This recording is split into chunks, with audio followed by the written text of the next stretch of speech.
Joshua chapter 9. And it came to pass when all the kings who were on this side of the Jordan, in the hills and in the lowland and in all the coasts of the great sea toward Lebanon, the Hittite, the Amorite, the Canaanite, the Perizzite, the Hivite, and the Jebusite heard about it, that they gathered together to fight with Joshua and Israel with one accord.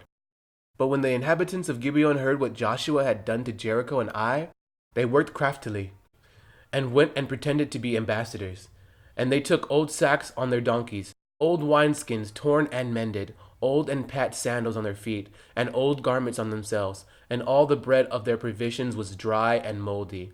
And they went to Joshua, to the camp of Gilgal, and said to him and to the men of Israel, We have come from a far country. Now therefore, make a covenant with us.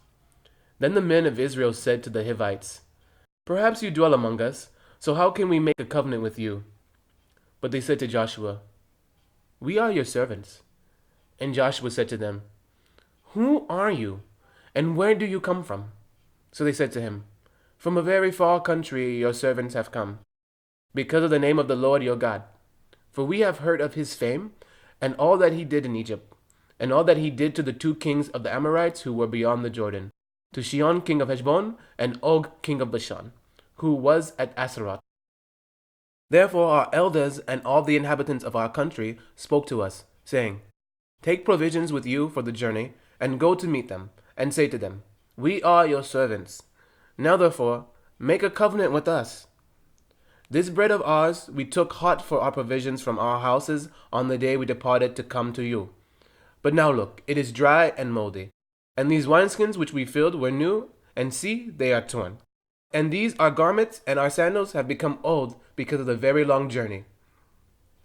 Then the men of Israel took some of their provisions, but they did not ask counsel of the Lord. So Joshua made peace with them, and made a covenant with them to let them live. And the rulers of the congregation swore to them. And it happened at the end of 3 days, after they had made a covenant with them, that they heard that they were their neighbors who dwelt near them. Then the children of Israel journeyed and came to their cities on the 3rd day. Now their cities were Gibeon, Chephirah, Beeroth, and Kirjath-jearim. But the children of Israel did not attack them, because the rulers of the congregation had sworn to them by the Lord God of Israel. And all the congregation complained against the rulers. Then all the rulers said to all the congregation, We have sworn to them by the Lord God of Israel. Now therefore, we may not touch them. This we will do to them. We will let them live, lest wrath be upon us because of the oath which we swore to them. And the rulers said to them, Let them live, but let them be woodcutters and water carriers for all the congregation, as the rulers had promised them. Then Joshua called for them, and he spoke to them, saying, Why have you deceived us, saying, We are very far from you, when you dwell near us? Now therefore, you are cursed, and none of you shall be freed from being slaves, woodcutters and water carriers for the house of my God.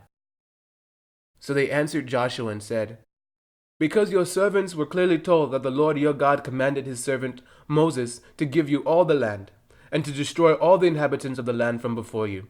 Therefore we were very much afraid for our lives because of you, and have done this thing.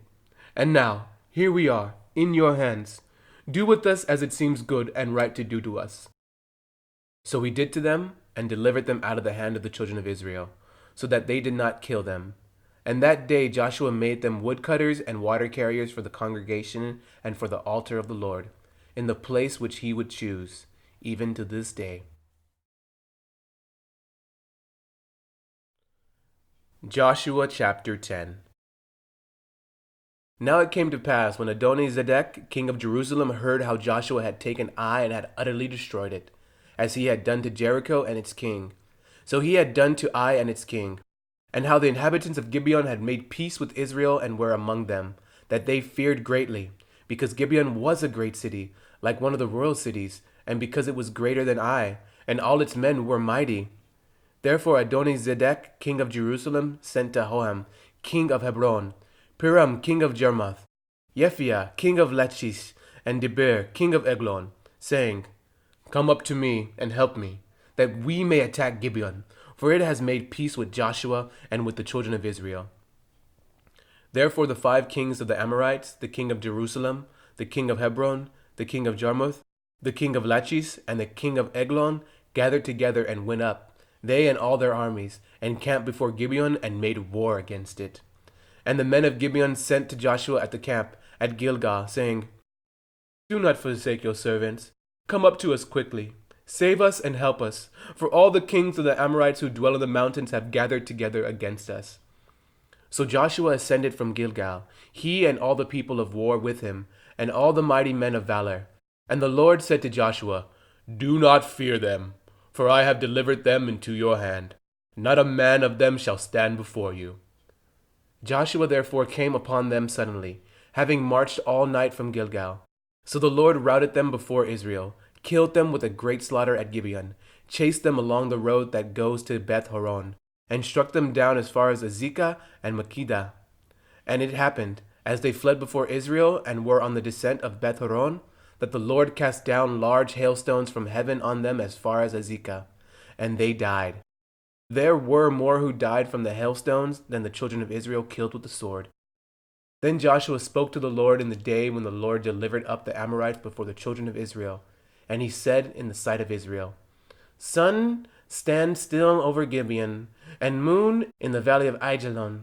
So the sun stood still, and the moon stopped, till the people had revenged upon their enemies. Is this not written in the book of Jasher? So the sun stood still in the midst of heaven, and did not hasten to go down for about a whole day. And there has been no day like that, before it or after it, that the Lord heeded the voice of a man, for the Lord fought for Israel. Then Joshua returned, and all Israel with him, to the camp at Gilgal. But these 5 kings had fled and hidden themselves in a cave at Makkedah. And it was told Joshua, saying, The 5 kings have been found hidden in the cave at Makkedah. So Joshua said, Roll large stones against the mouth of the cave, and set men by it to guard them. And do not stay there yourselves, but pursue your enemies, and attack their rear guard.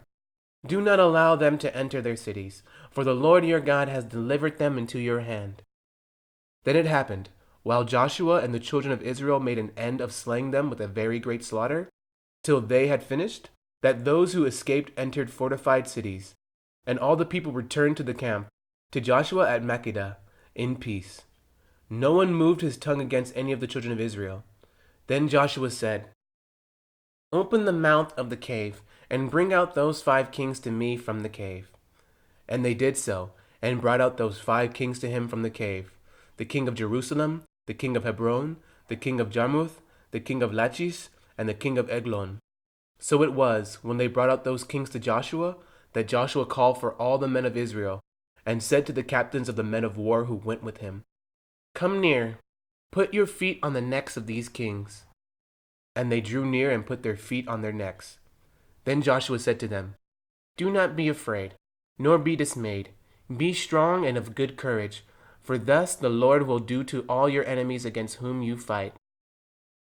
And afterward Joshua struck them and killed them, and hanged them on 5 trees, and they were hanging on the trees until evening. So it was at that time of the going down of the sun that Joshua commanded. And they took them down from the trees, cast them into the cave where they had been hidden, and laid large stones against the cave's mouth, which remain until this very day. On that day Joshua took Makkedah, and struck it and its kings with the edge of the sword. He utterly destroyed them, all the people who were in it. He let none remain. He also did to the king of Makkedah as he had done to the king of Jericho. Then Joshua passed from Makkedah, and all Israel with him, to Libnah, and they fought against Libnah. And the Lord also delivered it and its kings into the hand of Israel. He struck it and all the people who were in it with the edge of the sword. He let none remain in it, but did to its king as he had done to the king of Jericho. Then Joshua passed from Libnah, and all Israel with him, to Lachish, and they encamped against it and fought against it. And the Lord delivered Lachish into the hand of Israel, who took it on the 2nd day, and struck it and all the people who were in it with the edge of the sword, according to all that he had done to Libnah. Then Horam, king of Gezer, came up to help Lachish, and Joshua struck him and his people, until he left him none remaining. From Lachish Joshua passed to Eglon, and all Israel with him, and they encamped against it and fought against it. They took it on that day and struck it with the edge of the sword. All the people who were in it he utterly destroyed that day, according to all that he had done to Lachish. So Joshua went up from Eglon, and all Israel with him, to Hebron, and they fought against it. And they took it and struck it with the edge of the sword. Its king, all its cities, and all the people who were in it. He left none remaining, according to all that he had done to Eglon, but utterly destroyed it and all the people who were in it. Then Joshua returned, and all Israel with him, to Debir, and they fought against it. And he took it, and its king, and all its cities. They struck them with the edge of the sword, and utterly destroyed all the people who were in it. He left none remaining. As he had done to Hebron, so he did to Debir and its king, as he had done also to Libnah and its king. So Joshua conquered all the land, the mountain country, and the south, and the lowland, and the wilderness slopes, and all their kings. He left none remaining, but utterly destroyed all that breathed, as the Lord God of Israel had commanded. And Joshua conquered them from Kadesh Barnea as far as Gaza, and all the country from Goshen, even as far as Gibeon. All these kings and their land Joshua took at one time, because the Lord God of Israel fought for Israel. Then Joshua returned, and all Israel with him, to the camp at Gilgal.